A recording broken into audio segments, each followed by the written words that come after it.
மதீனாவினுடைய அன்சாரிகளை பத்தி ரசூல்லா நிறைய பேசினாங்க.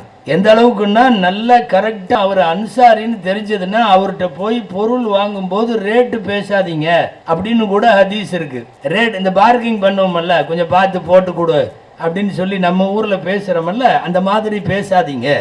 மார்க்கத்திற்கு இல்லாத போது வாரி வாரி வழங்கி கொடுத்த வள்ளல் பரம்பரை அன்சாரிகள். அன்சாரிகள் மட்டும் இல்லை என்றால் இஸ்லாம் இல்லை என்கிற அளவுக்கு பெரிய சேவை செய்த பரம்பரை அன்சாரிகள். குர்ஆன்ல அல்லாஹ் பாராட்டுறான், வல்லதீன தபவ்வஉ தார வல் ஈமான மின் கப்லிஹிம். வீடு வாசல் எல்லாத்தையும் மார்க்கத்திற்கு அர்ப்பணித்த அந்த மக்கள் நிறைய கொடுத்தவர்கள். நீங்க அவங்கள்ட்ட போய் நின்றுட்டு பேர்ச்சம்பளம் இன்னும் 2 ரூபா கம்மியா கொடு அப்படின்னு பேசக்கூடாது அப்படின்னு ஹதீஸ் இருக்கு. அதனால அன்சாரிகள் என்று உங்களுக்கு தெரிய வந்தால் நீங்க தாராளமா அவர் சொன்னதை கொடுத்து விட்டு விடைபெற்று போய்விட வேண்டும்.